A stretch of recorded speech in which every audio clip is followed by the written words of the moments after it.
tupite kwa mambo mengine. Avant de vous permettre de vous rasseoir. Kabla niwaruhusu mketi. Alléluia. Amen. Gloire à Jésus. Amen. Gloire au Seigneur. Amen. Nous allons prendre les livres de Nombre. Tutakamata kitabu ya Hesabu.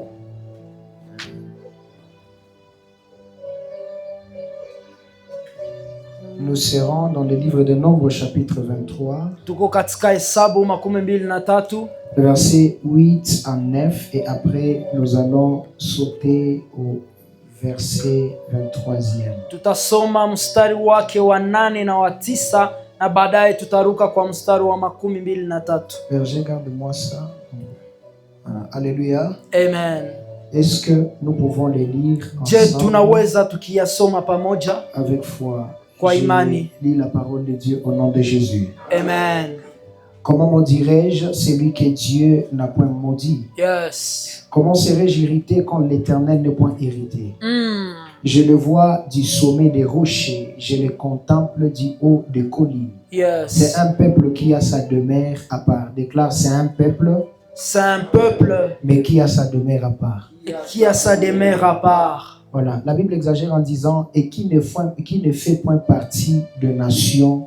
Amen. Amen. Maintenant, la Bible déclare l'enchantement ne peut rien contre Jacob, ni la divination contre Israël. Yes. Autant marqué il sera dit à Jacob et à Israël qu'elle est l'œuvre de Dieu. Amen. Amen. Vous pouvez vous asseoir, que Dieu vous bénisse. Unaweza mkaketi na Mungu awabariki. Alléluia. Amen. Donc, supportez ma voix, supportez mon énergie Mkubali sauti yangu et supportez ma présence devant vous pendant 1 heure.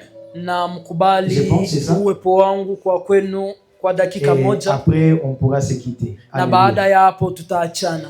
Je bénis énormément le Seigneur qui a rendu possible ce jour. Ninamshukuru Mungu aliyeruhusu hii siku iwe. Nous ne l'avons pas prévu, mais Dieu l'a certainement planifié. Hatukuyapangilia ila Mungu alipanga iwe hivyo. Alors nous disons merci à Jésus. Tunasema asante kwa Yesu. J'aimerais dire merci à celui que j'appelle grand frère. Ningependa niseme pia asante kwa yule ninayemuita mkubwa. Bien qu'il n'est pas là, mais représenté par les ouvriers qui travaillent avec lui. Ingawaje haiko ila ameakilishiwa na watumishi ambao wako hapa. À la personne de l'apôtre Stéphane Ngwasi. Mtume Stefan Ngwasi. Est-ce qu'on peut acclamer Jésus? Tunaweza tukishangilia Yesu kwa maisha yake. Alléluia. Amen. Vous, c'est un père pour vous, mais moi, c'est un grand frère dans la famille. Kwenu ni baba ila mimi ni mkubwa katika jamaa. Gloire à Jésus. Amen. Et après, c'est quelqu'un de très proche à moi. Na zaidi ya haya ni mtu wangu wa karibu. Il m'a rendu plusieurs services. Amenifanyizia mambo mazuri mengi. Et il a prié à Dieu que je sois aussi là afin d'apporter une pierre à cet édifice. Na ilipendeza Mungu nilete jiwe kwenye jengo hili. Bon, sûrement, c'est ta première fois de me voir, donc je dois me présenter. Kwa wale ambao ni mara yao ya kwanza kwa kuniona, inabidi nijitambulishe. Par le nom, je suis le pasteur ou docteur Marcus, voilà. Kwa jina ninaitwa Dr. Marcus Mulopwe Chomba Sudi. Mulopwe Chomba Sudi. Je suis père d'une famille. Niko baba wa jamaa. Et par la grâce de Dieu, responsable d'une église. Na hivi tunaongoza kanisa. Alléluia. Amen. Alors, je ne suis pas venu seul. Sikuja peke yangu. Je suis venu avec mon pasteur, donc je suis sous son onction à l'église. Nilikuja na mchungaji wangu ambaye ninatumika chini ya miguu yake kanisani. Le berger, Dieu merci, c'est lui qui a assuré le rôle de mon protocole avec toute simplicité aujourd'hui, mais c'est mon fils spirituel. Na kuna ndugu Dieu merci ambaye alitusindikiza, ni yeye ambaye tuko naye hapa. Que Dieu te donne un berger, Dieu merci. Est-ce qu'on peut acclamer pour le Alléluia. berger? Alléluia. Amen. Je suis venu aussi avec Papa Gentil, notre arrangeur de son. Nilikuja pia na Papa Gentil, ni yeye anayekuwa kwenye mitambo ya muziki. Papa Gentil, il est là en blanc, en chemise blanche. Papa Gentil anavaa shati nyeupe. Et avec Papa Bouira. Pamoja na Papa Bouira. Lui, c'est mon vieux. Alléluia. Amen. C'est quelqu'un que Dieu m'a donné. Yeye ni mtu ambaye Mungu alinipatia. Il m'a dit, pasteur, papa, on ira ensemble. na alisema pastor, tutaenda pamoja. Alors que Dieu vous bénisse abondamment. Mungu awabariki sana.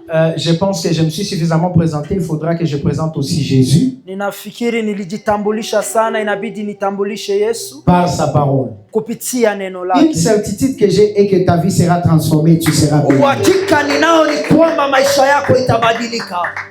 Alors, le thème que nous avons est intitulé Mada tunayo inasema c'est un peuple à part. ni taifa lililowekwa C'est un peuple qui a sa demeure à part. ni taifa ambalo lina nafasi yake kando. Vu que je n'ai que cette journée, Jinsi nina siku tu ya leo, je vais essayer d'y aller vraiment très vite nitaenda kwa haraka afin que nous puissions finir la matière que j'ai à introduire et à conclure aujourd'hui. ili nipate kumalizia somo nitakalo ingilisha na kumalizia Et leo. du reste, vous allez vous battre avec. Na menginepo ni kwenu kupigana naye. Alors, nous avons lu dans les livres de Nombres. Tulisoma katika kitabu ya Hesabu, Nombres chapitre 23e. sura yake ya 23. C'est un livre qui fait partie des 5 canaux de Moïse qu'on appelle encore les 5 livres de Ni Pentateuque. kitabu moja kwa yale 5 ambayo Musa aliandika. Et c'est un livre qui fait normalement partie de livres qui ont expliqué le tribut et le dénombrement d'Israël. Ni kitabu ambayo inafasiria kabila na hesabu ya wana wa Israeli. Alors, la place que nous avons lue, Nafasi tuliposoma c'est lorsque Israël est en train de camper. ni wakati ambapo Israeli inaketi nafasi. Israël a bâti sa tente Israeli imejenga jengo lao autour de Moab. nafasi ambapo panaitwa Moab. Et Israël avait un parcours Na Israeli ilikuwa na mwenendo ou une destinée, ama tarajio, un objectif qu'ils étaient en train de viser. ilikuwa na shabaha fulani walikuwa wakifuatilia. Et il s'est passé que là où ils s'étaient installés, c'est pas là qu'il y avait un problème. Na ilifanyika ya kwamba mahali walikuwa sio mahali kulikuwa shida, Mais c'était le roi qui dominait cette place qui a fait d'Israël son défi. ila mfalme aliyekuwa akiongoza hiyo nafasi alifanya kwamba azuru Israeli. Et la Bible l'appelle Balak. Biblia inamuita Balak. Balak s'étant informé sur ce que Israël a accompli comme Balak exploit, alijiakilisha kwa yale ambayo Israeli ilifanya, il a eu peur. akapata woga. Et Balak, au lieu de faire comme d'autres nations, Na Balak kwa ajili afanye kama taifa à zingine, l'exemple des nations qui sont entrées en alliance avec kama Israël, taifa zilizofanya agano na Israeli, Balak a jugé bon de combattre Israël.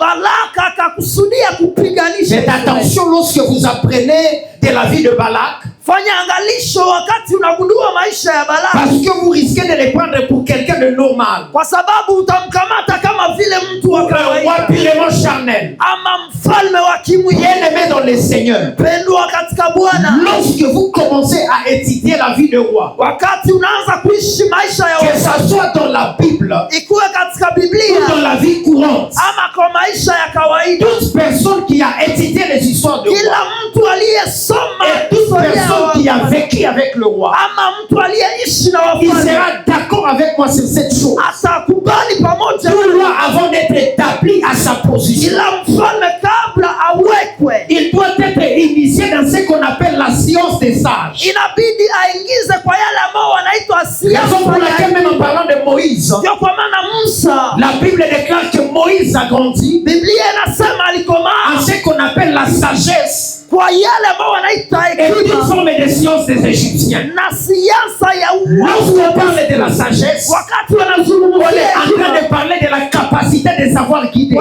wanazungumzia hali ya la kuongoza, capacité de savoir l'idée. hali ya kuongoza. Mais lorsqu'on parle de la science, Ila wakati on wanazungumzia est en train de sayansi, parler de la capacité de maîtriser les choses spirituelles. wanazungumzia hali ya kuelewa mambo ya C'est quelqu'un kiroho. établi à la royauté, Ni kusema yule maana c'est quelqu'un qui qui maîtrise les enjeux de ni l'esprit. mtu anayeweza kuongoza mambo ya Raison kiroho. pour laquelle Balak a compris, Ndio kwa maana Balaka si alikubalia Israël a pu réussir jusqu'ici, kama Israeli c'est imeweza que ce n'est pas un peuple normal. inawezekana si C'est mataifa ya Israël est kawaida. arrivé jusqu'ici, Kama imewahi kufika hadi ils ont hapa, combattu contre des peuples et des peuples. walipigana na taifa Et ils na sont taifa, sortis victorieux. na wametoka C'est que washindi. ce n'est pas un peuple normal. Inamaanisha kwamba si taifa Au-delà la d'avoir kawaida. des vaillants, Zaidi ya kuwa na au-delà nguvu, d'avoir des guerriers, zaidi ya kuwa na Israël a ce qu'on appelle Israeli na une yala couverture spirituelle. inaitwa C'est ma uvuli. première déclaration au nom de Jésus.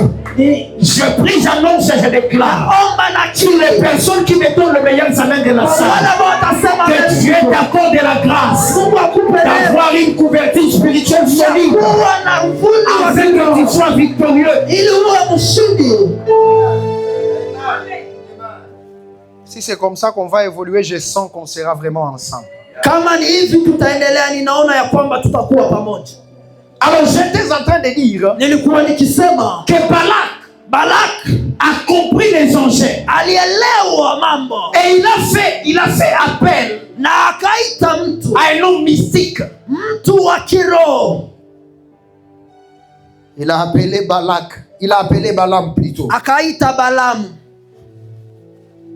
Déclare avec moi, c'est un peuple C'est un qui peuple a sa demeure à part. qui a sa demeure à part.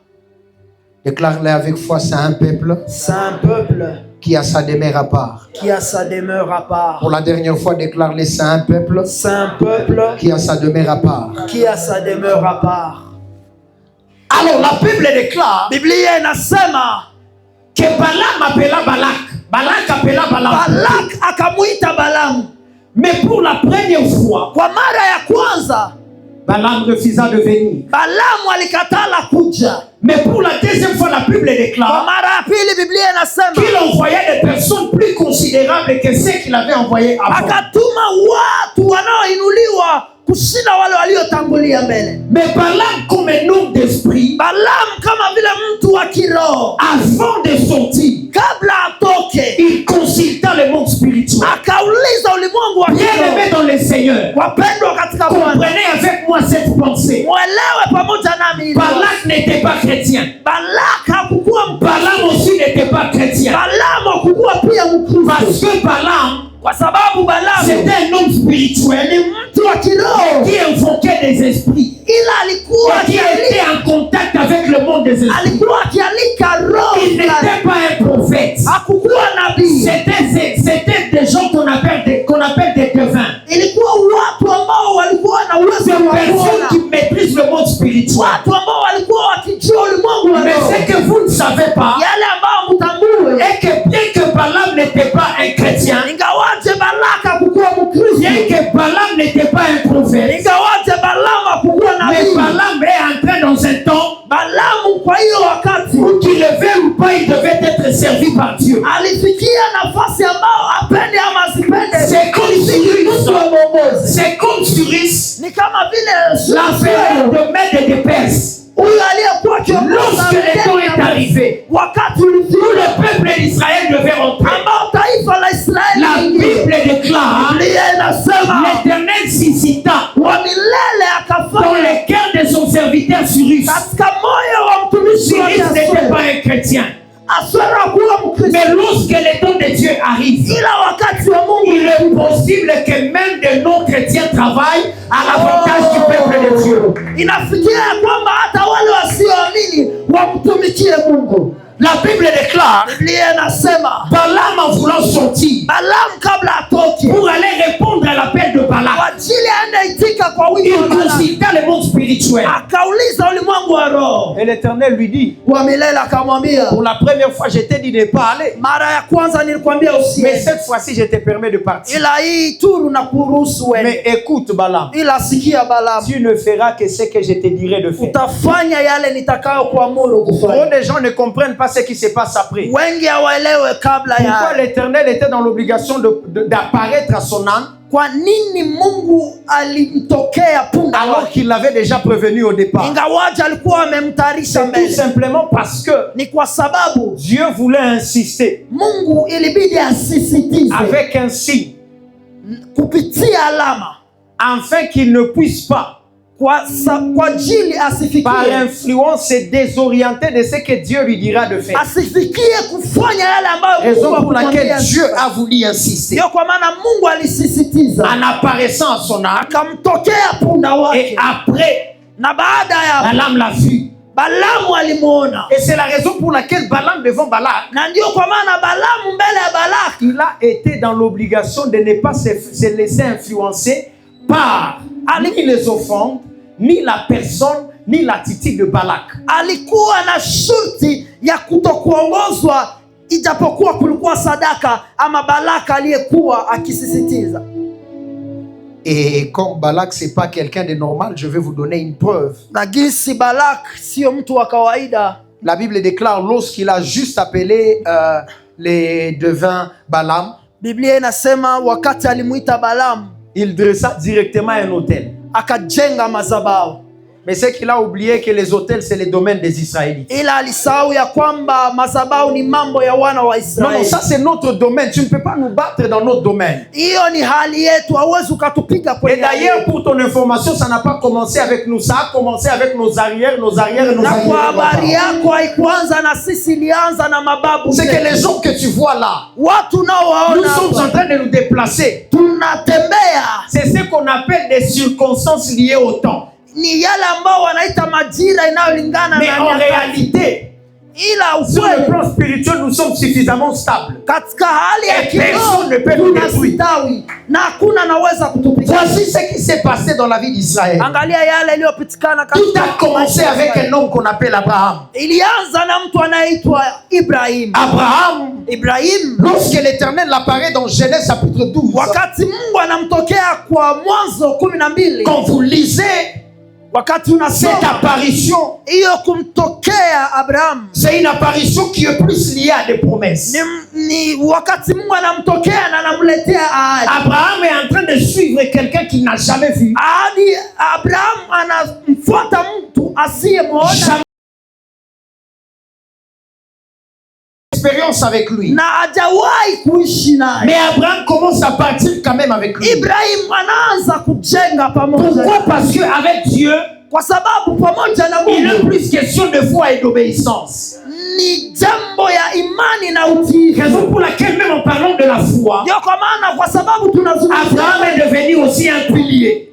Ibrahim amekuwa Parce nguzo que c'est la première personne kwa sababu ni mtu wa qui kwanza est sortie d'une famille et d'une lignée aliyetoka où kwenye personne jamaa n'avait encore entendu parler ambayo de Dieu. hakuna mtu aliyewahi kusikia Mais Mungu. juste par une simple apparition, Kwa kumtokea tu Abraham s'est dit, je vais quand même avec ce type. Ibrahim akasema nitaenda na huyo mtu. Donne-moi un amen sérieux. Amen. Et alors, lorsque vous lisez Genèse chapitre 17, Wakati unasoma Mwanzo 17 vous comprenez que ce qui était une simple promesse utaelewa yale iliyokuwa ahadi est devenu une alliance inakuwa agano entre le Dieu qui est apparu dans le livre de kati Genèse ya chapitre Mungu 12 aliyemtokea kwa sura yake ya 12 et l'homme qui va se faire na kwa mtu ambaye violence et qui va laisser tout ce qu'il avait ataacha vyote pour alivyokuwa suivre navyo cette parole. ili apate hiyo neno. Et dans Genèse chapitre 17, Na kwa Mwanzo 17 cette simple parole hiyo est neno devenue une alliance entre deux personnes. inafanyika kuwa agano. Alléluia. Amen. Gloire à Jésus. Amen. Gloire à Jésus. Amen. Oh là là. Gloire au Seigneur. Amen. Et Abraham, Ibrahim après qu'il soit parti, wakati anatoka c'est son fils Isaac ni mwanaye Isaka qui va marcher avec Dieu. aliyetembea na Mungu, Et après Isaac, na baada ya Isaka c'est Jacob. ilikuwa Yakobo, Et après Jacob, na baada ya Yakobo c'est les 12 fils de Jacob ni wana 12 qui wa va Yakobo continuer la marche avec Dieu. waliotembea na Mungu. Mais ce que vous devez retenir, Yale inawabidi kujua est que dans l'alliance de l'Éternel faite à Abraham, katika agano ya Mungu na Ibrahim, dans le livre de Genèse chapitre 17, kwenye kitabu ya Mwanzo 17 il y avait ces trois choses. kulikuwa mambo matatu. La première chose, Jambo ya kwanza c'est la multiplication. ilikuwa kuzidishwa, C'est que tu le veuilles ou pas, yapende ya mapana. Abraham, Ibrahim Il a fait une alliance avec Dieu de multiplication. alifanya agano na Mungu ya kuzidishwa. Abraham ne l'a pas vu Ibrahim hakuwahi de son kuona vivant. kwa macho yake, Mais la promesse liée à l'alliance de Dieu ne meurt jamais. ila ahadi ambayo inalingana na agano haikufi kamwe. Alléluia. Amen. La Bible déclare, l'Éternel dit à Abraham, Biblia inasema wa milele akamwambia Ibrahim, je multiplierai ta... nitazidisha kizazi chako. Abraham, il sait Ibrahim anajua que c'est une parole que personne ne peut enlever de ma vie. ya kwamba ni neno ambalo hakuna mtu anaweza katoa Parce que c'est maishani une mwako. parole liée à l'alliance de Dieu Kwa sababu ni neno linaloambatana na agano la avec Mungu moi. na mimi. À chaque fois que je serai en train de marcher, Kila siku nitakuwa nikitembea na je Mungu. marcherai comme quelqu'un portant un peuple nommé dans ses Tatembea entrailles. kama mtu anayebeba taifa kubwa. C'est que c'est la première chose qu'Abraham savait. Jambo ambalo Ibrahim alikuwa Abraham savait que ma lignée sera grande. alijua ya kwamba kizazi changu kitakuwa kikubwa. La deuxième chose, Jambo ya pili c'est la grandeur liée au nom d'Abraham. ni ukubwa ambao utaambatana na jina la Ibrahim. Je rendrai ton nom. Nitafanya jina lako liwe kubwa. Le nom d'Abraham est devenu tellement grand, Jina la Ibrahim likakuwa kubwa, de sorte que tout ce qui est sorti d'Abraham est devenu grand, aussi comme lui. kiwango mambo yote yaliyotoka kwa Ibrahim ikawa kubwa Je kama vais vous Abraham. donner un exemple. Nitawapa mfano. Aujourd'hui, l'histoire rend compte que les Ismaélites, c'est eux le musulman et les arabes et tout. Leo historia inatufasiria ya kwamba watoto Waislamu ni wana wa Ismaeli. Et nous, nous sommes venus de Jacob. Sisi tunatokea kwa Yakobo. Mais Jacob est venu d'Isaac, non? Yakobo anatoka kwa Isaka. Isaac et Ismaël, c'était deux frères. Isaka na Ismaeli walikuwa wa ndugu. Vous voyez comment est-ce que cette race est devenue grande? Mnaona jinsi hiyo taifa limekuwa kubwa. Et est-ce que vous savez que Esaïe n'était pas pauvre? Je, mnajua ya kwamba Isaya hakuwa maskini? Esaïe n'était pas pauvre.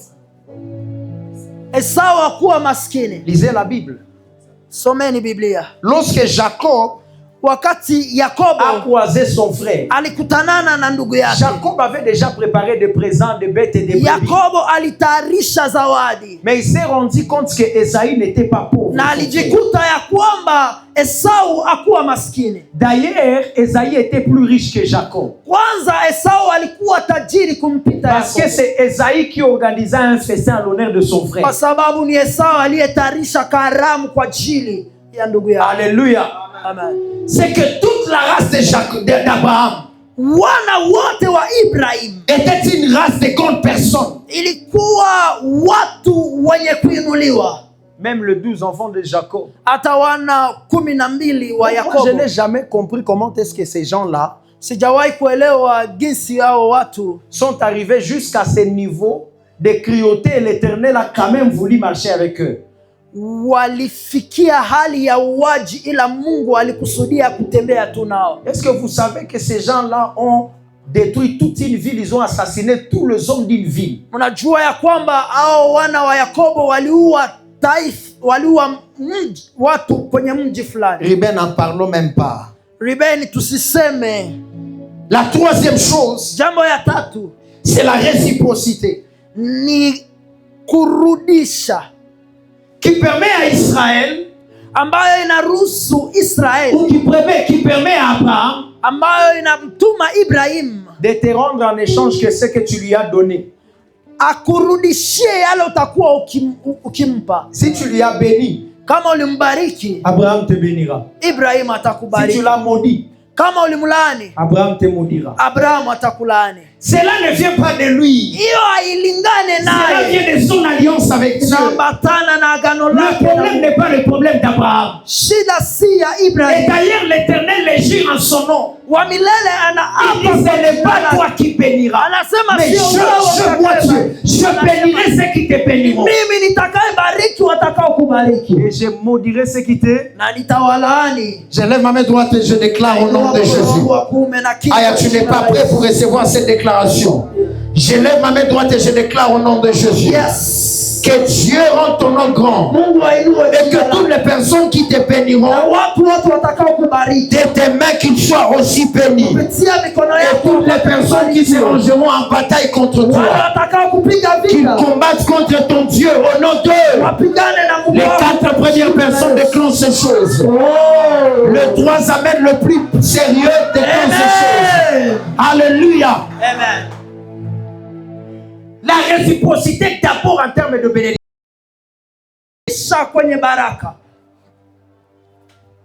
Voilà ce que Galates chapitre 3, le verset 13 à 14. Christ nous a rachetés de la malédiction de la loi. Comprenez très bien avec moi ces textes. Christ nous a rachetés de la malédiction de la loi, étant devenu malédiction pour nous, car il est écrit: maudit est quiconque qui est perdu, qui est pendu au bois. 14. Afin que la malédiction d'Abraham, afin que la bénédiction d'Abraham plutôt, et pour nous le païen, son accomplissement en Jésus-Christ, et qui nous et que nous réussissions par la foi l'esprit qui avait été promis. Lorsque vous lisez ces versets, il y a que 2 choses qu'il faut comprendre. La première chose, c'est le rachat de la malédiction du péché. Étant en Christ. Et cela a pour conséquence les salut et la vie éternelle. Mais la deuxième chose, nous quittons de la malédiction de la pauvreté et nous avons part à la bénédiction à Abraham. C'est qu'Abraham est devenu tellement grand de sorte qu'au-delà d'être riche, il a la capacité par son alliance d'engendrer aussi des riches. Et au-delà d'engendrer des riches, ce qui est trop le bizarre, c'est qu'Abraham a la capacité d'accorder l'onction de la richesse à toute personne qui le fait. Greffé à lui. Raison pour laquelle, même en parlant de la richesse, la Bible nous attache à Abraham. Parce que la Bible reconnaît qu'il n'y a pas une possibilité d'être riche si tu n'es pas au préalable greffé en lui qui a été au préalable riche. Et c'est tout.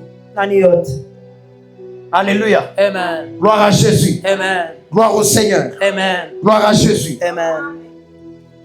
3, 26 à 29. La Bible déclare: car vous êtes tous fils de Dieu, par la foi en Jésus-Christ. Vous tous qui avez été baptisés en Christ, vous avez revêtu Christ. Il n'y a plus ni juif ni grec, il n'y a plus ni esclave ni libre, il n'y a plus ni homme ni femme, car tous vous êtes un en Christ. Si vous êtes en Christ, vous êtes donc la postérité d'Abraham, héritier selon la promesse. Est-ce que vous avez compris? Come on. Un jour, j'étais en prière. Il n'y a pas très longtemps, je faisais un programme de jeûne et prière de 90 jours. J'ai demandé à Dieu quelque chose. Et l'Éternel m'a dit: ne demande pas au ciel ce que j'ai déjà mis en des hommes comme toi. Et il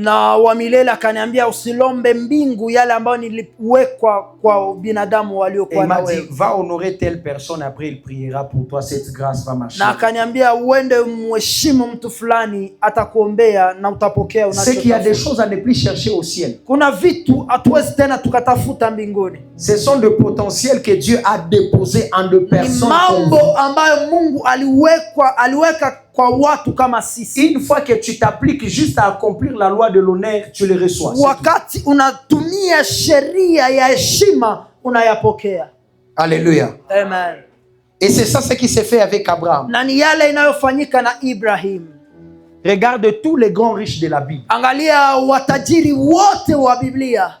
Je parle des grands riches de la Bible. Ninazungumzia watajiri wakubwa. Ce sont tous des enfants de Jacob, d'Abraham. Ni wana wa Ibrahim. Je ne sais pas si vous savez que David, il est de la lignée d'Abraham. Sijui ya kwamba mnajua ya kwamba Daudi ni mwana wa Ibrahim. Je ne sais pas si Salomon, vous savez qu'il est de la lignée d'Abraham. Sijui kama mnajua ya kwamba Salomoni ni mwana wa Ibrahim. Alléluia. Et tous ceux qui sont devenus riches dans la Bible, Na wote waliofanyika kwa tajiri. Hata Zakayo. Avez-vous déjà lu l'histoire des Zachée? Mshawahi kusoma historia ya Zakayo? Qu'est-ce que Christ déclare au sujet de Zachée? Kristo anasema nini kwa ajili ya Zakayo? C'est aussi Anasema ni mwana wa Ibrahim. Mais est-ce que vous savez que Zachée était riche? Je mnajua ya kwamba Zakayo alikuwa tajiri?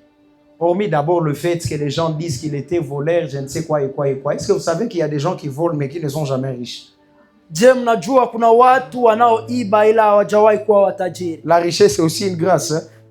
C'est dans les sangs. Utajiri ni neema, ni katika damu. Moi j'ai déjà vu quelqu'un qu'on a failli brûler. Mimi nimeshawahi kuona mtu ambaye walitaka kumchoma. On dit que c'est un spécialiste dans le vol. Wanasema ni bingwa kwa wizi. On a failli le brûler juste parce qu'il avait volé 5000 francs. Walitaka kumchoma kwa sababu aliiba 5,000. Ce jour-là, je m'étais dit, mais quel gaspillage du vol, mon Dieu. Hiyo siku nilisema hali gani ya wizi. Quel gaspillage du vol. Hali gani ya wizi. Je connais quelqu'un qui avait fait cette prière. Ninajua mtu aliyefanya hiyo ombi. Il avait dit à Dieu, Dieu, si tu avais prévu que je meure par le poison, alisema Mungu, kama ulipanga nikufe kupitia sumu, j'accepte. Ninakubali. Mais tant mieux que je prenne le poison dans la viande. Ila ninakubali nikule sumu kwenye nyama. Au lieu de prendre le poison dans, tu vas compléter. Utaongezea lenga lenga. Amen. Vous voyez? Amen. Je ne sais pas si tu m'as compris. Sijui kama umenielewa. Parce qu'il s'était rendu compte qu'il était empoisonné. Aligundua ya kwamba amepata sumu. Et il était en train de demander à Dieu une seconde chance. Na aliambia Bwana nifanyie tena neema. Éternel, si tu permets que ça soit par le poison. Na anasema kama umekubali nife kupitia sumu, que je dois mourir, donne-moi une seconde chance. Nipatie tena kibali. Et lorsque je prendrai encore le poison, que ça soit par la viande. Na wakati nitakula tena sumu, et non par le kupitia nyama. Alléluia. Yes. Alléluia. Amen. Deuxième chose, c'est la réciprocité de la malédiction. Jambo ya pili ni kurudisha lahana. La réciprocité de la malédiction fait en sorte que kurudisha lahana inafanya ya kwamba lorsque tu maudis Abraham, wakati unamlaani Ibrahim, Abraham ne peut jamais être maudit. Ibrahim hawezi akalaaniwa. Raison pour laquelle lorsque vous lisez les discours de Balaam, ndio kwa maana wakati unasoma maneno ya Balaam, il dit l'enchantement ne peut rien contre Jacob. Anasema laana haiwezi kafanya kitu Yakobo. Ni la divination contre Israël. Yes. C'était un homme spirituel. Alikuwa mtu wa kiroho. Il a compris que ce peuple ne peut jamais être maudit. Alielewa ya kwamba ili taifa haliwezi likalaaniwa. C'est impossible. Ni vigumu que Jacob soit maudit. Yakobo apate kulaaniwa. Je vais vous dire une vérité. Ningependa niwaambie ukweli. Est-ce que vous savez que toutes les personnes qui voyaient Israël voyaient en Israël un peuple? Je mnajua watu wote walikuwa wakiona Israeli walikuwa wakiona taifa. Mais Dieu voyait Israël comme une maison. Ila Mungu alikuwa akiona Israeli kama nyumba. Ou en d'autres termes comme une famille. Ama kama jamaa. Mais il a appelé plusieurs fois maison de Jacob. Na aliwaita mara nyingi nyumba ya Yakobo. Alléluia. Amen. Pendant que vous voyez Israël comme une grande nation. Wakati nyinyi mtaona Israeli kama taifa. Dieu le voit en une seule personne. Mungu anawaona kwa Jacob. Et après il les appelle le 12. Na baada anawaita watu na c'est que vous voyez comme un peuple nombreux. Wala ambao mnaona kama devant les yeux de Dieu c'est une seule maison. Mbele ya Mungu ni nyumba qui est en train de marcher. ambayo inatembea. Gloire au Seigneur. Amen. Alors dans le contexte de la Bible, Katika hali ya Biblia, il se passe que Balaam appelle Balak. Balak appelle Balaam plutôt. Balaka mwite Balaam. Alors pendant qu'il est en train de voir Israël, Na wakati anaona Israeli, au lieu d'user quand même de la capacité spirituelle qu'il a, alitumia hali yake ya kiroho et de aliyokuwa se nayo. dire que ce n'est pas un peuple, Na akasema ya kwamba si taifa, mais c'est une famille. ni nyumba, ni jamaa. Il a vu sur les yeux charnels Aliona kupitia et il a macho déclaré ce qu'il a vu. na akakiri aliyokuwa Le akiona. premier échec que Balak a eu, Kushindwa ya kwanza ya Balaki c'est de juger Israël par rapport à la vision charnelle qu'il avait. ni kulinganisha Israeli Au lieu d'avoir la même pensée et la même idée que l'Éternel. alishindwa kuwa na macho kama yale ya Raison Mungu. pour laquelle lorsque vous lisez la Bible, Ndio kwa maana wakati unasoma vous Biblia, allez comprendre qu'il a dit de placer Balaam. utaelewa ya kwamba Il lui a dit alimweleza va Balaam, allons de l'autre côté. akamwambia topeni On hapa ne verra qu'une seule partie. na inawezekana huko Alors qu'en Israël, tutawaona. lorsque tu as vu une seule personne, Ijapokuwa c'est Israeli dire que tu as vu toute la maison de Jacob. unaona nyumba yote ya Yakobo Avec Dieu, pamoja na il n'est Mungu. pas question d'un peuple. Sio Il haja n'est ya pas question taifa, d'une nation. sio Mais haja il ya est question taifa, d'une seule personne. haja ya Et c'est Mungu la maison de Jacob. na ni nyumba ya Si tu Yakobo. veux maudire Israël, Ukipenda ulaani commence Israeli, à avoir la même vision que Dieu. kuwa na macho kama Parce ya que Mungu, c'est lui qui les a conçus. kwa sababu Il ne les yaliyowafanya a pas conçus au système d'une nation. wafanya kama Il les taifa, a conçus au système d'une maison. wafanya kama Raison nyumba. pour laquelle même le prophète Ndio kwa Esaïe maana nabii les Isaya appelle maison de Jacob. anawaita nyumba ya Yakobo. Alléluia. Amen. Deuxième chose Jambo ya pili qui a fait son échec, ambayo ilifanya ashindwe c'est parce que son formule, ni kwa sababu sa formule plutôt, mtumikio wake était bonne, ulikuwa mzuri, mais ne s'est pas renseigné. ila akupata habari zilizokuwa kamili. Un peuple dans la Bible, Kuna taifa katika Biblia, lorsqu'ils se sont renseignés sur Israël, wakati walipata habari ya Israeli, ils ont dit, au lieu de le combattre, nous n'allons pas le vaincre. walisema ili tuwapiganishe na tunajua Au lieu tutawashinda, de le combattre, nous n'allons pas le vaincre.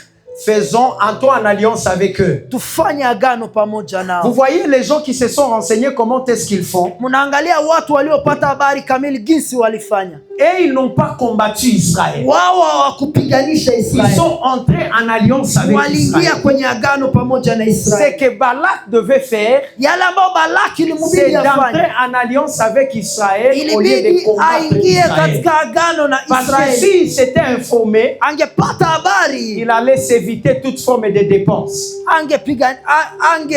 angepoteza mambo fulani. Est-ce que vous savez qu'il a sacrifié beaucoup de bêtes et beaucoup de brebis inutilement? Mnajua ya kwamba alitoa ngombe nyingi kwa bure, Beaucoup de bêtes inutilement. alitoa ngombe Et il a nyingi kwa fait bure, 3 hôtels. na alifanya madhabahu 3. Le premier hôtel a été bâti Madhabahu ya kwanza ilijengwa lorsque Balaam était en train de venir. wakati Balamu alikuwa akija. Le deuxième hôtel a été bâti Madhabahu ya pili pour ilijengwa la première fois lorsqu'il devait maudire Israël. mara ya kwanza kwa ajili ya Le laani troisième Israeli. hôtel, même chose. Madhabahu ya tatu Et vile sur vile. chaque hôtel, il était en train de mettre des sacrifices. Na kwa kila madhabahu alikuwa akitoa, Mais il a dépensé inutilement. alipoteza kwa bure. Alléluia. Amen. Gloire au Seigneur. Amen. Gloire au Seigneur. Amen. Alors, lorsque Balaam Wakati Balamu déclare que Israël est un peuple à part, anakiri ya kwamba Israeli ni taifa à quoi il lililowekwa, fait allusion? anamaanisha nini? La première chose, Jambo ya kwanza il est en train de nous dire que c'est un peuple qui a une destinée unique.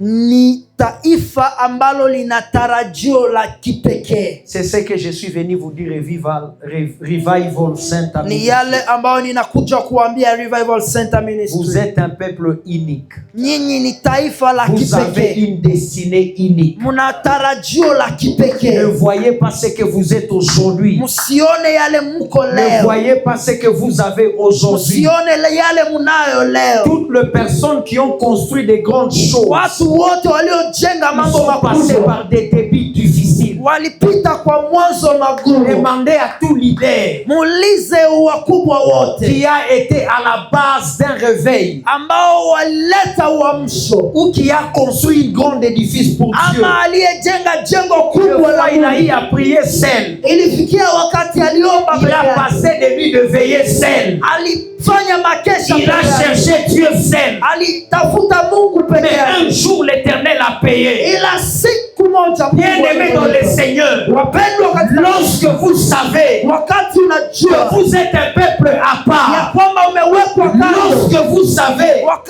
que vous êtes un peuple qui a sa demeure à part, vous devez connaître que vous avez une destinée unique. Vous ne devez pas chercher à vous conformer aux autres. Vous devez marcher selon la pensée de Dieu.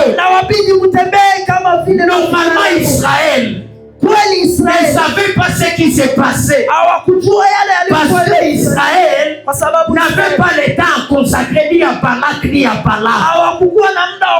Israël savait que nous sommes un peuple unique. Nous avons notre parcours. Nous avons notre destinée. Arrête de suivre ceux-là qui passent leur temps. Come on. Arrête de suivre ceux-là qui passent leur temps à vouloir savoir comment tu évolues, comment tu étudies, comment tu vis, comment Revival Center parvient à être stable. Arrête de suivre ces personnes. C'est que vous ne savez pas. Et que plus vous concentrez aux gens qui veulent avoir des informations sur vous, vous êtes en train de perdre votre temps inutilement et vous êtes en train de retarder votre destinée.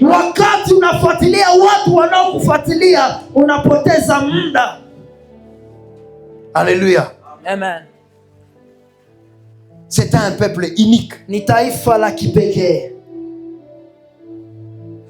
Certes, il y a plusieurs nations. Ni kweli kuna taifa nyingi. Il y a plusieurs peuples. Kuna taifa nyingi. Mais Israël savait et Dieu l'a confirmé par Balaam. Israël ilijua na Mungu alihakikisha kupitia Balaam. C'est un peuple qui a une destinée unique. Ya kwamba ni taifa ambalo je déclare au nom de Jésus. Ninakiri kwa jina la Yesu. À cause de toi, ta famille aura une destinée unique. À cause de toi, Revival Center aura une destinée unique. Tu me donnes la main sérieux, Dieu est en train de l'accomplir dans ta vie. Amen. Je déclare au nom de Jésus. Yes. Pour les 4 premières personnes. Amen. Que Dieu fasse de toi quelqu'un qui va provoquer la grâce. Amen. Dans ta maison, que ce soit ici. Au nom de Jésus, d'être unique. Qui va donner la main sérieux. Amen. Jésus. Des personnes qui savent qu'ils ont une destinée unique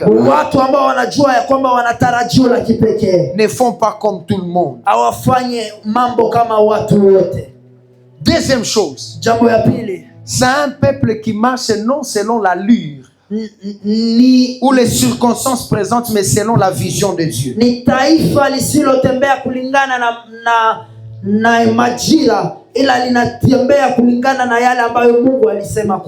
Est-ce que vous savez qu'il y a ce que les circonstances imposent dans notre parcours?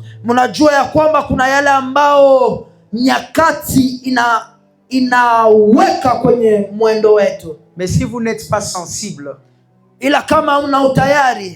pouvez risquer de perdre votre vision juste parce que vous êtes attardé à voir ce que les circonstances ont imposé dans votre parcours. Le berger Dieu merci laissé. Nous au tout début de l'église, il arrivait des fois on priait seul avec lui. Ilifikia wakati nilikuwa nikiomba pamoja naye. Seul avec lui. Mimi pamoja Et naye. puis ce qui est bizarre, vous avez très bien commencé. Nous on avait de pierres. Na ya kushangaza, et on demandait les chaises aux voisins. Ce qui faisait que si chez les voisins il y a une fête, c'est que nous on n'aura pas de chaises. Na tulikuwa tukiomba viti kwa wajirani. Siku wako na karamu, sisi tunakosa viti. Et puis oser lui laisser. À cette période, j'étais tellement en conflit avec celui qui était mon pasteur avant ces temps-là, de sorte que j'ai passé mon temps en train de fuir. Des fois, je fouillais et chez moi à la maison et à l'église parce que des fois on me disait non, les soldats sont venus te chercher et tout ce qui va avec. Na hiyo wakati ilifikia kwamba nilikuwa na shida na yule aliyekuwa mchungaji wangu na walikuwa wakitaka wanifunge. Vous savez quoi? Mnajua nini?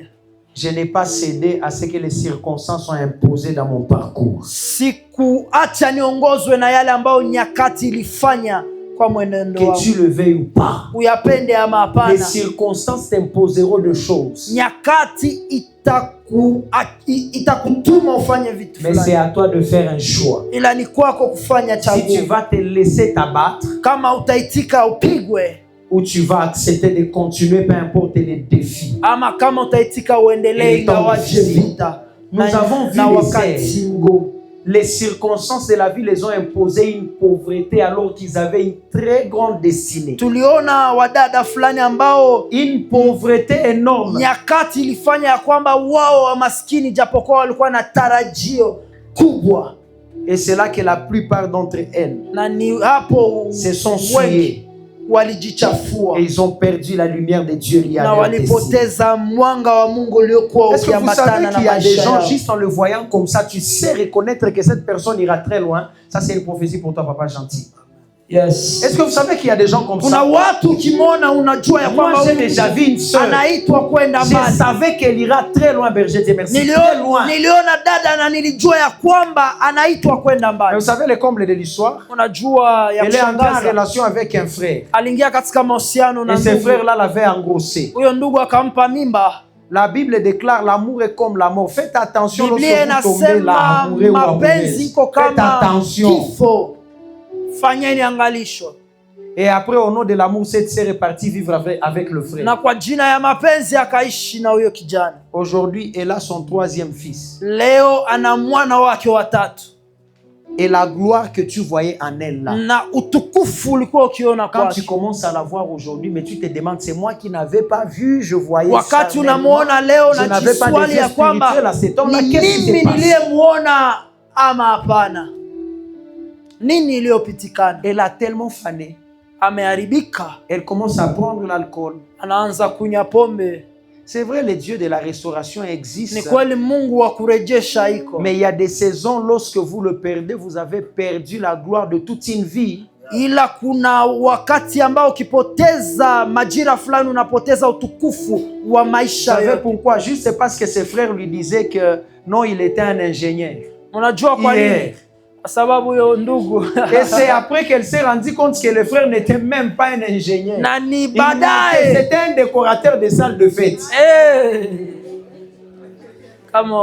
Et après, qu'est-ce que le frère faisait? À chaque fois qu'il partait décorer, il s'arrangeait pour entrer dans la cuisine et mettre à côté un carton d'eau. Et après le matin, il partait avec ce carton d'eau pour dire à la sœur, non, tu vois, on était au chantier et tout, j'étais apporté ça. Et un carton de jus, j'étais apporté ça parce que c'est ce qui est resté et tout, voilà, la sœur elle était épatée, impressionnée. Yes. Il y a ce, que tu le veuilles ou pas, il y a ce que les circonstances imposeront dans ton parcours. Uyapende ama hapana, kuna wale ambao nyakati itaweka kwa mwenendo wako. Alléluia. Amen. Et tu ne le maîtriseras pas. Na uwezi ukayamiliki. Mais il faudra rester fixé à tes objectifs. C'est très important. Papa Bouira, nous sommes venus avec lui, mais parler de son histoire, j'ai eu peur. Ce qu'il ne sait pas est que pendant qu'il était en train de me parler, moi je disais à Dieu, Seigneur, que ça ne m'arrive pas. Et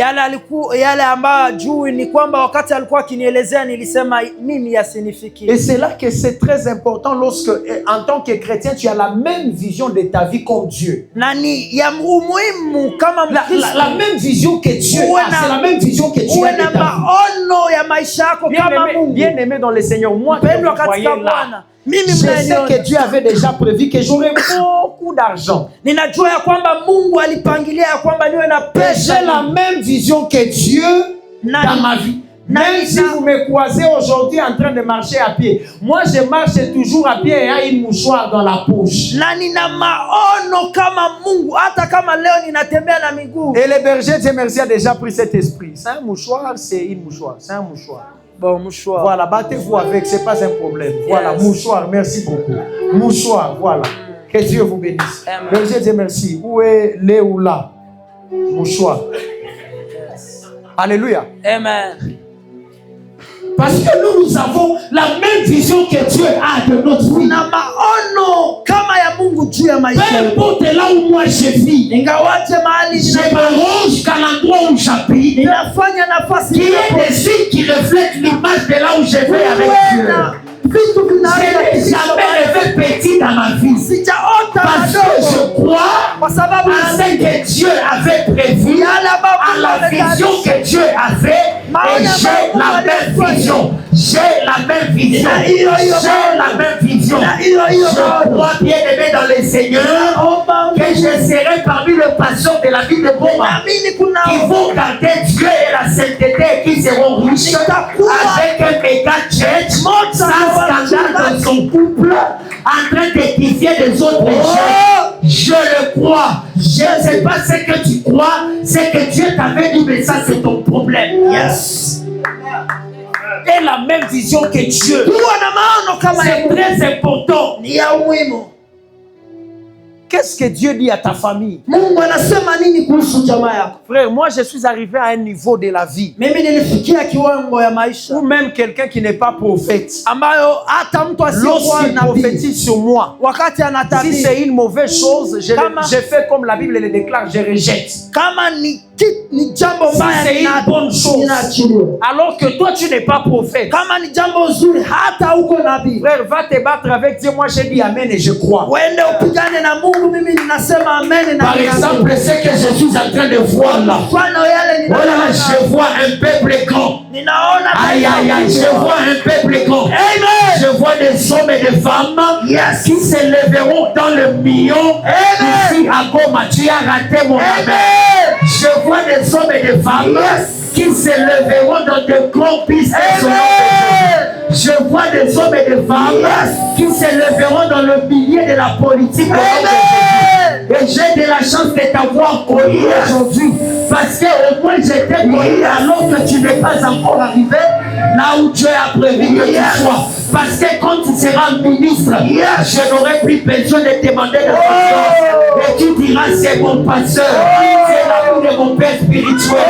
Tu ne m'as pas donné la même violence. Tu ne m'as pas donné la même sérieux. Je suis venu inaugurer la saison des peuples à part. La saison des hommes et des femmes à part. Ces personnes qui ne marcheront pas selon les circonstances. Les hommes qui marcheront selon la vision de Dieu, selon la pensée de Dieu. Donne-moi un amen comme quelqu'un qui a une destinée glorieuse. Donne-moi un amen sérieux. C'est que tu ne sais pas, il y a le pendant que tu me donnes ton amen, l'Éternel est en train de le faire. Je suis de ceux-là qui croient que les millions ne sont pas anti-jeunesse. Les millions ne sont pas anti-jeunesse. Ce n'est pas parce que tu es jeune que tu ne peux pas toucher à des millions. Dans la Bible, il y a ceux-là qui sont devenus de rois tout le temps. Bien aimé dans le Seigneur, il est temps que tu commences à expérimenter le merveille de l'Éternel. Il t'avait dit que la unique manière de Dieu de t'éprouver, c'est dans la pauvreté. Commence à enlever cela de ta tête maintenant.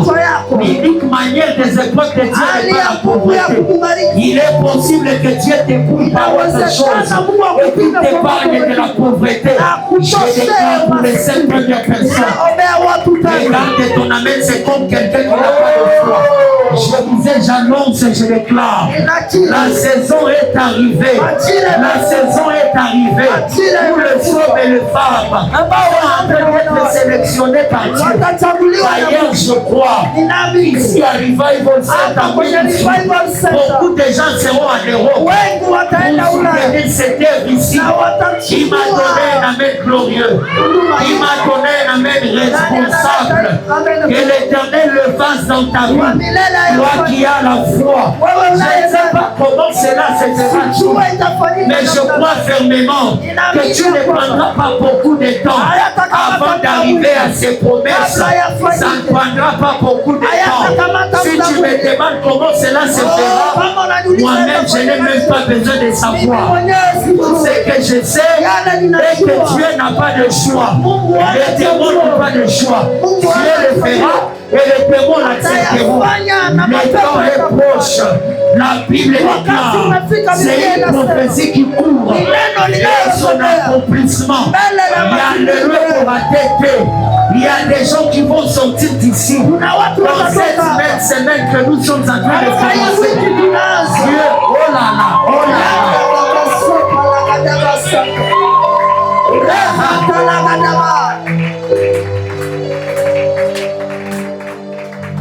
Dans la semaine que nous sommes en train de commencer. D'ailleurs, je ne vais même pas parler de la semaine que nous sommes en train de commencer. Demain, il y a 4 personnes qui vont vivre un miracle de Dieu.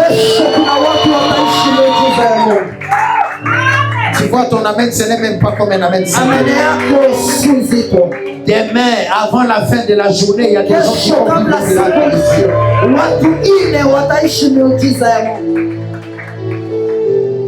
Troisième chose. C'est un peuple qui n'est pas influencé par les choses présentes. Mais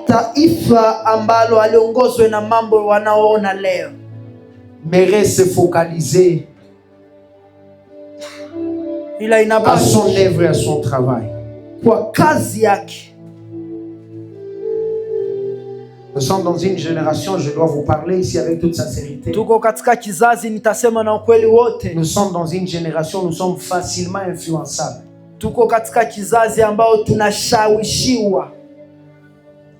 Je vais parler du bon côté et du mauvais côté.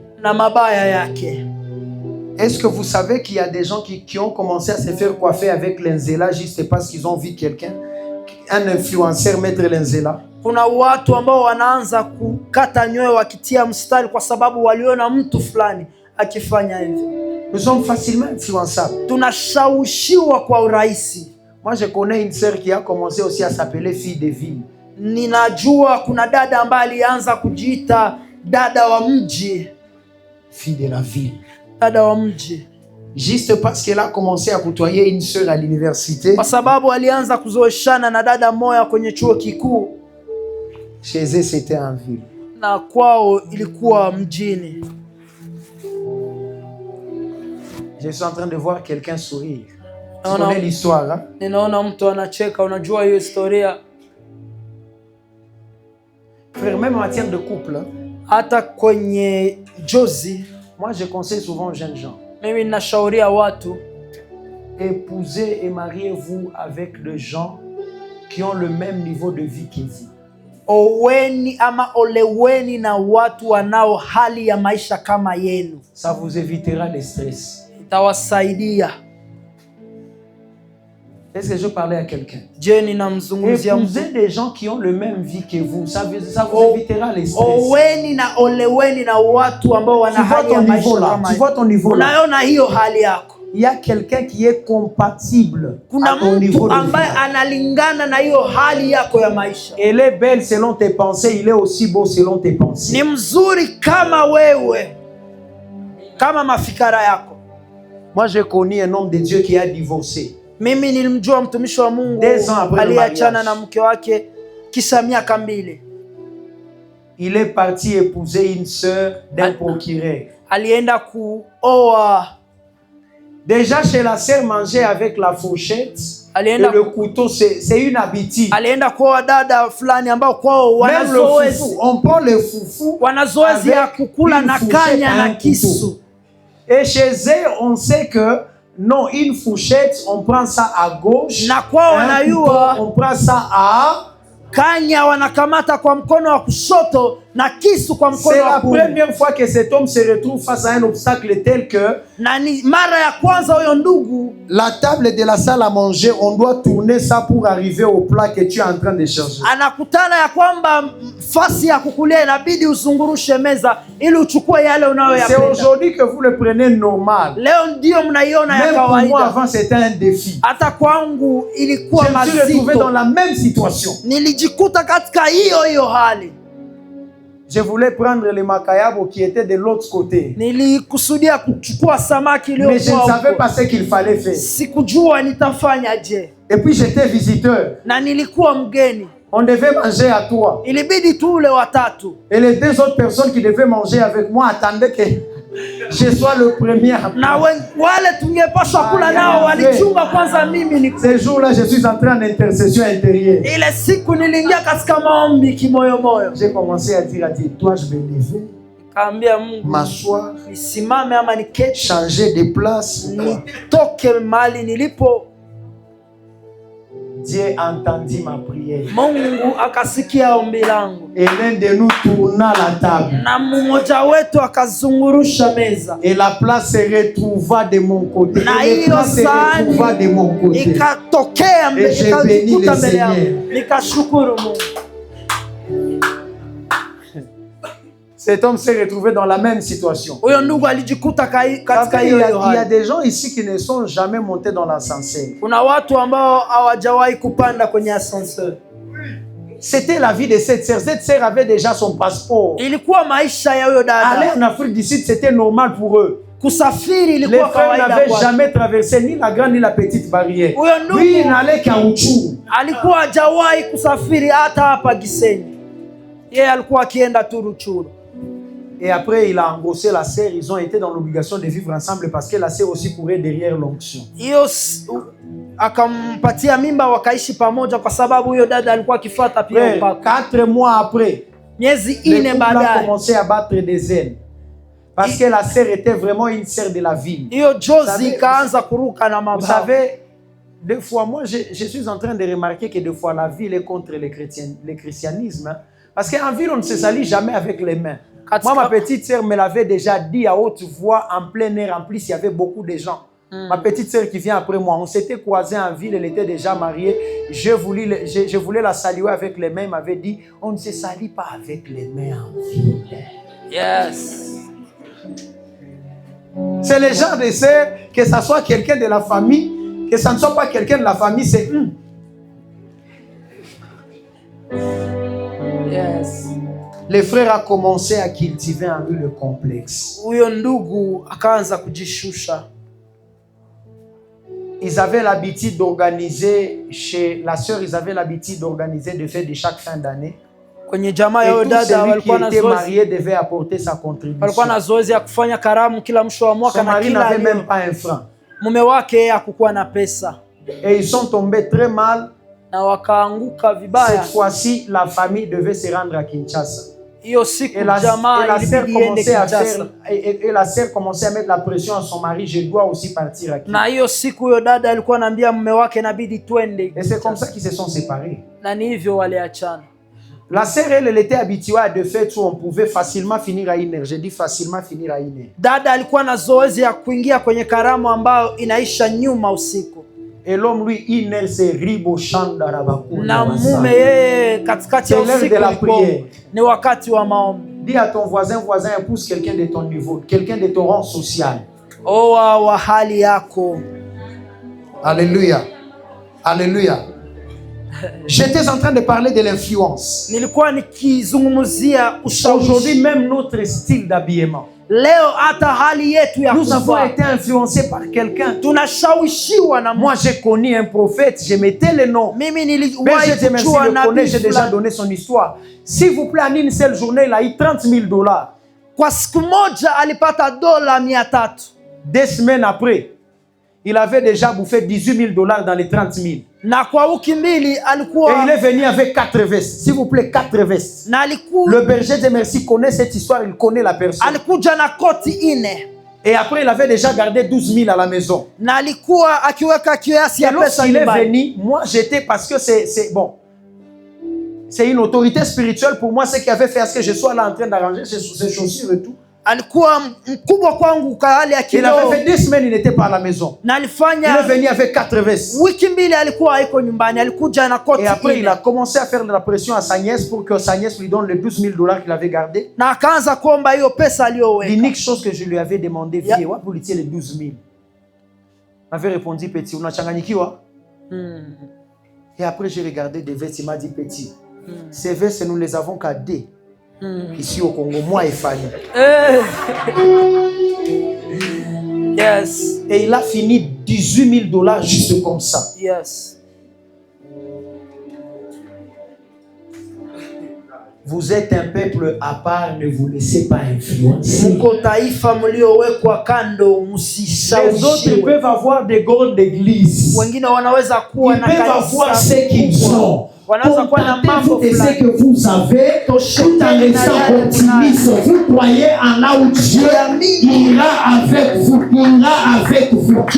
D'ailleurs, de par ma petite expérience, Kwa ujuzi wangu, tout ministère qui a commencé dans des chaudières n'a jamais duré dans les temps. kila huduma iliyoanza na mvurugo haikuendelea Toute katika vision nyakati. qui a commencé dans des chaudières n'a jamais duré dans les temps. Kila maono iliyoanza na fujo haikudumu katika nyakati. Alléluia. Amen. Comment veux-tu résister? Et tu te laisses influencer facilement.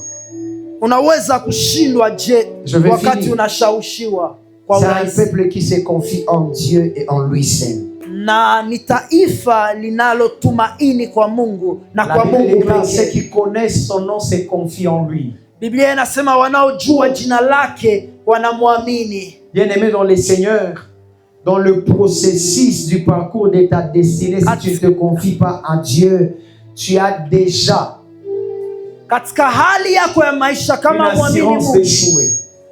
una uhakika wa Je le kushinda. dis étant sérieux. Ninayasema Dans le kwa processus de kweli. ta marche avec Dieu, Katika hali yako ya kutembea na si Mungu, tu ne te confies pas en lui, kama haumwamini si Mungu, tu n'as pas foi en lui, kama haumwamini Mungu, tu ne vas pas percer. hauwezi ukaenda mbali.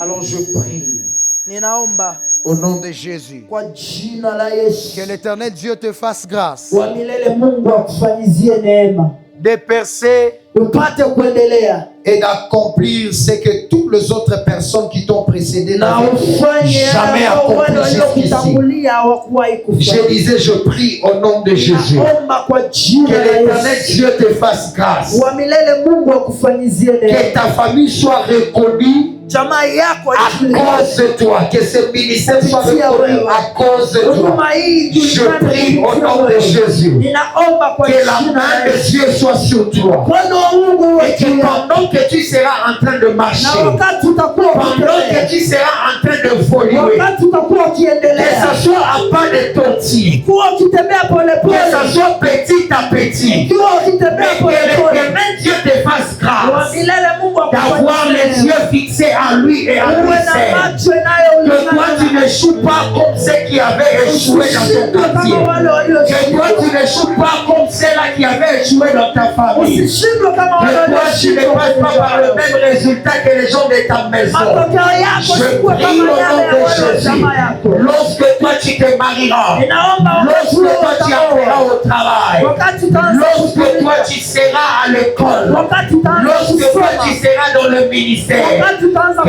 Dieu kutumika, t'épargne de toute forme de scandale. Mungu Que Dieu akuepushe na t'épargne de matokeo toute forme mabaya. de scandale. Mungu Que akuepushe Dieu na t'épargne de matokeo toute mabaya. forme d'échec. Mungu Parce que akuepushe toi na tu es un kushindwa. peuple à part. Sababu wewe Parce que umewekwa toi tu es kando. une nation à part. Wewe Ta umewekwa demeure elle est kando. à part. Wewe Ta umewekwa destinée elle est à part. Tu n'as pas une mission comme tout le monde. Raison pour laquelle tu ne peux pas marcher comme tout le Kwa monde. maana Je hautatembea parle kama à wote. 4 personnes Ninaongelea qui me watu donnent wengi. la main glorieuse. À dater de maintenant pendant que je parle. Au son de ma voix. Que l'Éternel Dieu t'accorde la grâce. La grâce de faire l'exception de ta maison. La grâce de faire l'exception de ta famille. Que revival Center soit un ministère à part. Tu me donnes la même sérieux, c'est à toi que je parle.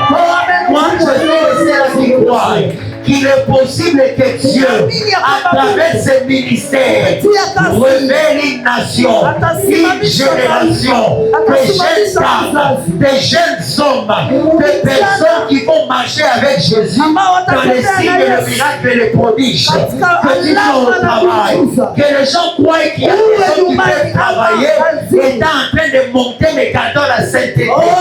Que les gens croient qu'il y a des femmes qui peuvent se marier en train de penser mais gardant la dignité. Je prie au nom de Jésus, sous l'onction de cet autel, que cela ait de l'impact sur toi. Tu me donnes un bon avis, c'est à toi que je parle. Si ton voisin n'est pas prophétique, laisse-le. Ce n'est pas à lui que je parle, c'est à toi que je parle. Que le Seigneur Dieu t'accorde la grâce et la faveur de péché. Je suis en train de voir des gens à dater de maintenant. Lorsqu'ils sortiront de ces lieux, ça sera par eux que le réveil viendra dans leur famille. Ça sera par eux que le réveil viendra dans leur maison. Ça sera par eux que le réveil viendra dans cette chose qui m'a donné une main glorieuse. Bien-aimé dans le Seigneur, Dieu n'a pas de raison pour visiter la vie d'une personne. Dieu n'a jamais eu besoin de motifs pour visiter la vie d'une personne. Est-ce que vous savez qu'il y a des gens qui ont vu le ciel s'ouvrir dans leur vie à cause d'une déclaration prophétique? Loin de Dieu, je me tiens sur cet autel. J'ai le mandat sur moi. J'ai l'onction, le pouvoir et l'autorité de déclarer ces choses. Je me lis à l'onction du Père de cet autel. Je bénis la notion du Père des Seigneurs. Je le déclare sur toi au nom de Jésus. Les gens te verront d'une manière ordinaire, mais ceux qui ont les yeux spirituels te verront d'une manière extraordinaire.